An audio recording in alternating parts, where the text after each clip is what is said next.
Day after tomorrow 2004 में आई एक American disaster movie है। तो चलिए दोस्तों, आज डे आफ्टर टुमारो मूवी के बारे में जानते हैं। मूवी की शुरुआत में हम जैक को देखते हैं, जो अमेरिकन मौसम वैज्ञानिक होता है। जैक बेसिकली यूएनओ के लिए काम कर रहा था। ये एक सरकारी संस्था थी जो मेनली क्लाइमेट को लेकर काम कर रही थी। डिफरेंट क्लाइमेट कंडीशन और क्लाइमेट चेंजेस के ऊपर ये लोग रिसर्च करते थे। सो मूवी की शुरुआत में हम जैक को उनके खलीग फ्रैंक और जेसन के साथ काम करते हुए देखते हैं। ये तीनों अंटार्कटिका में एक ड्रिल मशीन के साथ बर्फ के सैंपल जमा कर रहे थे। तभी हम देखते हैं कि बर्फ में अचानक दरार पड़ने लगती है और उनकी ड्रिल मशीन उस दरार में गिर जाती है। इसी दौरान जैक देखता है कि उन्होंने जो सैंपल जमा किए थे वो खाई के दूसरी तरफ रह गए हैं। इसलिए जैक बिना कुछ सोचे कूदकर उन सैंपल को लेने के लिए खाई के दूसरी तरफ जाता है। लेकिन जैसे ही वह उन सैंपल को लेकर वापस कूदने वाला होता है, उसी टाइम और बर्फ टूटने की वजह से उनके बीच की दूरी बढ़ जाती है। फिर भी जैक वापस आने के लिए ऊंची छलांग लगाता है, पर बेचारा दूसरी तरफ पहुंच नहीं पाता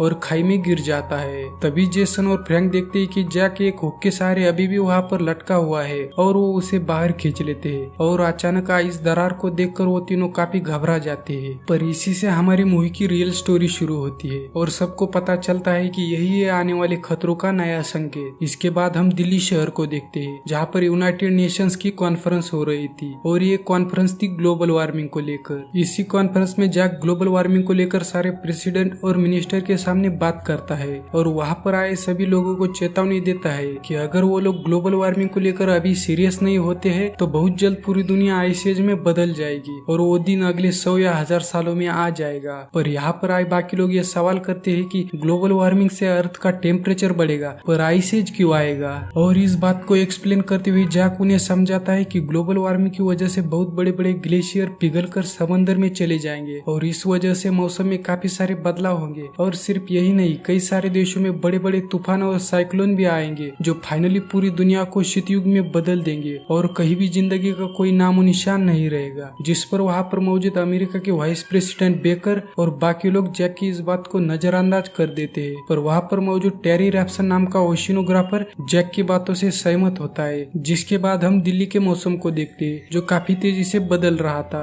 इसी घटना के बाद टेरी रैप्सन वापस रिसर्च सेंटर में पहुंच जाते हैं, जो कि था स्कॉटलैंड में। उनके साथ उनके दो और कलीग भी थे, जिनका नाम था साइमन एंड डेनिस। ये तीनों एक साथ वहाँ पर काम करते थे। दूसरी तरफ हम देखते हैं कि टोक्यो जापान में बारिश की तरह बर्फ के बड़े बड़े टुकड़े लोगों के ऊपर गिर रहे थे। इस वजह से काफी लोग इंजर्ड हो जाते हैं। इसके बाद हम देख पाते हैं कि जैक अपनी वाइफ लूसी से अपने बेटे सैम के बारे में बात कर रहा होता है, जहाँ पर लूसी जैक को कहती है कि वो अपनी इस नई रिसर्च के कारण अपने परिवार को बिल्कुल समय नहीं दे रहा। आगे वो उसे ये भी बताती है कि सैम ने न्यूयॉर्क में होने वाले एक क्विज कॉन्टेस्ट में भाग लिया है, इसलिए वो सैम को एयरपोर्ट ले जाने के लिए कहती है। इसके बाद जैक प्रॉमिस करता है कि वो टाइम पर पहुंच जाएगा। उसके बाद जैक सैम को एयरपोर्ट छोड़ देता है और फिर हम सैम को प्लेन में देखते हैं, जहाँ पर वो अपने दोस्त लोरा और ब्रायन के साथ था। वो दोनों सैम के साथ उसी कॉन्टेस्ट के लिए जा रहे थे, पर अचानक से तूफान आने के कारण प्लेन हिलने लगता है, जिससे सभी बहुत डर जाते हैं, खासकर कि सैम, क्योंकि उसे प्लेन में सफर करने से काफी ज्यादा डर लगता था। इसके बाद हमें अंतरिक्ष का दृश्य दिखाया जाता है, जहाँ पर दो एस्ट्रोनॉट पृथ्वी के ऊपर एक काफी बड़ा बर्फ का तूफान आते हुए देखकर हैरान हो जाते हैं। इधर रैप्सन को पता चलता है कि समंदर में 3 अलग अलग जगहों पर मौसम काफी तेजी से खराब हो रहा है। वही इस तरफ सैम, लोरा और ब्रायन न्यूयॉर्क पहुंच चुके थे। वहाँ पर जब सैम आसमान की तरफ देखता है तो सभी पक्षी काफी भारी संख्या में उड़कर कहीं जा रहे होते हैं, जो बात सैम को काफी अजीब लगती है। उसके बाद ये उस जगह पहुंच जाते हैं जहाँ पर ये कॉन्टेस्ट होने वाला था और ये लोग पहले राउंड में काफी अच्छा प्रदर्शन करते हैं, जिसके बाद कुछ समय के लिए उन्हें ब्रेक दिया जाता है, जिसमें ये तीनों जेडी नाम के लड़के से मिलते हैं। इसके बाद हम देखते हैं कि जैक के पास एक कॉल आता है और वो कॉल था साइंटिस्ट टेरी रैप्सन का। टेरी रैप्सन जैक को ये कहते हैं कि तुमने दिल्ली में ग्लोबल वार्मिंग को लेकर जो प्रेजेंटेशन दिया था वही एकदम सही था। और टेरी रैप्सन जैक को ये भी कहते हैं कि तुम्हारी सिर्फ एक ही गलती थी कि मौसम के ये सारे बदलाव 100 या 1000 सालों में नहीं बल्कि अभी होने वाले हैं। इस बात को सुनने के बाद जैक घबरा जाता है और शॉक में आ जाता है, क्योंकि दुनिया बहुत जल्द शीतयुग में बदलने वाली थी और उन लोगों के पास इतना टाइम भी नहीं था कि वो सबको सेव कर सके। इसीलिए फिर जैक यूएनओ के सीनियर टॉम से एक खास तरह की मौसम की जानकारी देने वाली मशीन के मॉडल को तैयार करने की इजाजत मांगता है, लेकिन टॉम जैक को इसके लिए साफ इनकार कर देता है। इसके बाद टॉम को लॉस एंजलिस में आए चक्रवात की सूचना मिलती है। यह चक्रवात इतना बड़ा था कि पूरे शहर को तहस नहस कर देता है। सिर्फ यही नहीं, इस चक्रवात शुरुआत में लॉस एंजलिस की 75% आबादी खत्म हो जाती है। ये बात यूएसए के प्रेसिडेंट और वाइस प्रेसिडेंट के पास भी पहुंच चुकी थी। इसके बाद प्रेसिडेंट सारी फ्लाइट को बंद करने की परमिशन दे देते हैं। इस घटना के बाद जैक का सीनियर टॉम उसे मौसम की जानकारी देने वाली मशीन को बनाने के लिए 48 घंटे का वक्त दे देता है। उसके हाथ में बहुत कम टाइम था, इसके बीच उनको सारा डिसीजन लेना था। इस काम में जैक को जो मदद कर रही थी जेनेट टोकड़ा, जो कि एक एटमॉस्फेयर स्पेशलिस्ट थी। जैक 24 घंटे लगातार काम करता है और पता चलता है कि 6 से 8 हफ्ते में मौसम पूरी तरह से बदल जाएगा और किसी को नहीं पता कि क्या खराब हालत होंगे, लेकिन उन्हें ये पता था कि जल्द ही कुछ नहीं किया तो सब खत्म हो जाएगा। मौसम के इस बुरे हालत को जानने के बाद जैक सैम को कॉल करता है और उसे तुरंत घर आने को कहता है, लेकिन सैम का कहना था कि वो लोग न्यूयॉर्क में ही रहेंगे क्योंकि फ्लाइट नहीं चल रही और वो अपना ध्यान रख सकता है। इसी के दौरान जैक अपने द्वारा जुटाई गई सभी सूचनाओं और रिपोर्ट को वाइस प्रेसिडेंट बेकर को दिखाता है, लेकिन इस बार भी बेकर जैक की बातों पर ज्यादा ध्यान नहीं देता। लेकिन जैक उन्हें और अन्य लोगों को मेजर क्लाइमेट चेंज के बारे में चेतावनी देता है और उसे यकीन था कि यह मौसम में खराबी लंबे समय तक रहेगी क्योंकि तापमान कई जगहों पर भारी मात्रा में गिर रहा था और इसकी कंफर्मेशन टेरी रैप्सन और उनके कलीग्स ने बहुत पहले की थी। वही दूसरी तरफ उत्तर का तापमान इतनी तेजी से नीचे गिरता है कि हेलीकॉप्टर का इंजन जैम हो जाता है और हेलीकॉप्टर उड़ते उड़ते ही जमकर क्रैश हो जाता है। वही दूसरी तरफ जैक टेरी रैप्सन को बोलता है कि बर्फीला तूफान उनकी तरफ बहुत तेजी से बढ़ रहा है, तुम लोगों को जल्दी वहाँ से निकलना चाहिए। इस पर फिर रैप्सन कहता है कि अब बहुत देर हो चुकी है, इसलिए अब कुछ नहीं किया जा सकता। इसलिए फिर वो जैक से आखिरी अलविदा ले लेता है। इधर सैम और उसके दोस्त भारी बारिश और तूफान के कारण कहीं फंस जाते हैं। तभी सिक्योरिटी गार्ड उन्हें एक पब्लिक लाइब्रेरी में पनाह लेने के लिए कहता है। फिर तभी सामने से सैम को एक विशाल सुनामी जैसी लहर आती हुई दिखाई देती है, इसलिए वो लोरा को उससे बचाकर लाइब्रेरी के अंदर पहुंच जाता है। अब हम देखते हैं कि पूरे न्यूयॉर्क शहर में पानी ही पानी भर गया है। इसके बाद सैम अपने पापा से बात करता है। सैम बहुत ही डरा हुआ था क्योंकि हर जगह पानी भरा हुआ था। फिर जैक उसे कहता है कि चाहे कुछ भी हो जाए वो और उसके दोस्त लाइब्रेरी के बाहर कहीं भी ना जाए। और फिर वो सैम से ये भी कहता है कि वो लोग जितना हो सके उतना खुद को गर्म रखने की कोशिश करे, जिस दौरान जैक सैम से वादा करता है कि वो उसका इंतजार करे क्योंकि वो कुछ भी करके उसे लेने के लिए जरूर आएंगे।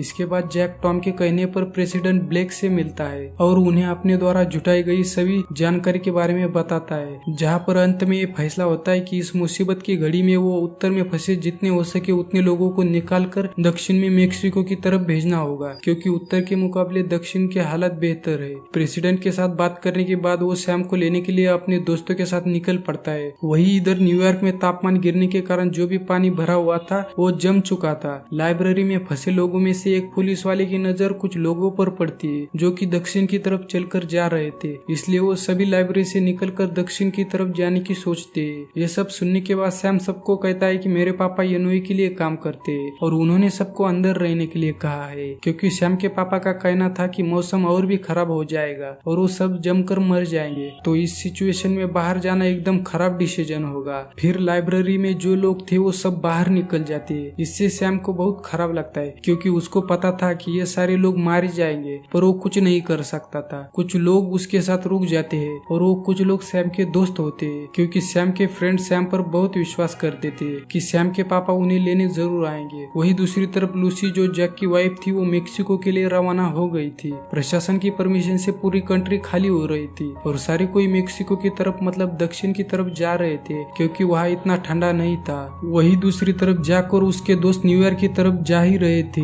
कि उन लोगों की गाड़ी खराब हो जाती है और वो लोग चल के जाना शुरू कर देते हैं। वही दूसरी तरफ सैम और उसके दोस्त किताबें जलाकर अपने आप को गर्म रखने की कोशिश कर रहे थे। वहाँ पर हम लोग जैक को देख पाते जो चलकर न्यूयॉर्क की तरफ जा ही रहा था कि उन लोगों का एक एक्सीडेंट हो जाता है और जैक का एक साथी फ्रैंक मारा जाता है। जैक को बहुत बुरा लगता है पर उन लोगों के हाथ में कुछ नहीं था, इसलिए जेसन और जैक चलना फिर से शुरू कर देते।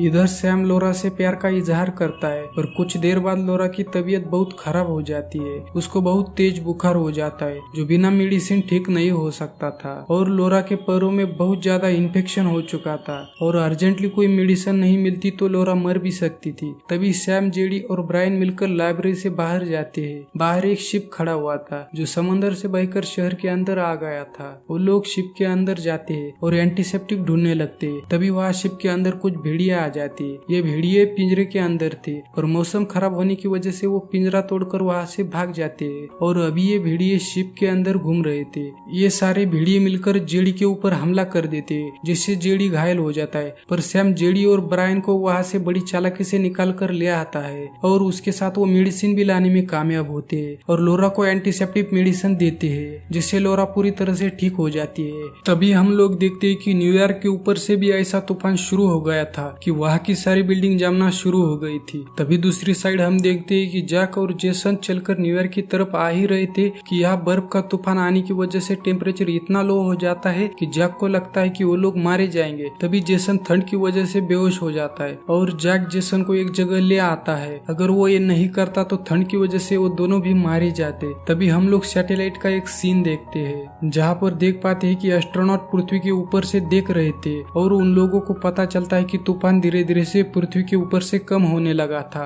उसके बाद जैक वहाँ से निकलता है और फिर से चलना शुरू कर देता है और शाम का वक्त था इसलिए चारों तरफ अंधेरा होने लगता है, इसलिए वो टेंट में रुक जाते हैं। और अगले दिन सुबह होती है तब जैक और जेसन देखते हैं कि फिर से मौसम ठीक हो गया है। बारिश तूफान किसी का भी कोई नामो निशान नहीं था, मौसम एकदम साफ हो गया था और धूप भी निकल गई थी। तब जैक बिना देरी किए नेशनल लाइब्रेरी की तरफ दौड़ने लगता है। बहुत कोशिश के बाद लाइब्रेरी उन्हें मिल जाती है जो कि चारों तरफ से बर्फ से ढकी हुई थी। अंदर बहुत ढूंढने के बाद जैक को एक रूम मिल जाता है जहाँ पर जैक देखता है कि सैम और उसके कुछ दोस्त वहाँ पर सोए हुए थे और उनके सामने आग जली हुई थी। रूम को गर्म रखने के लिए जैक ने जो इंस्ट्रक्शन दिए थे उनको सैम ने फॉलो किया था। अपने बेटे को देखने के बाद जैक की आंखों में आंसू आ जाते हैं। फिर सैम की भी नींद खुलती है और अपने पापा को देखकर उसकी भी आंखों में आंसू आ जाते हैं और अपने पापा से कहता है कि आपने कहा था कि आप मुझे लेने जरूर आएंगे और आपने अपना वादा निभाया है। यह बताने के बाद सैम अपने पापा को गले लगाता है।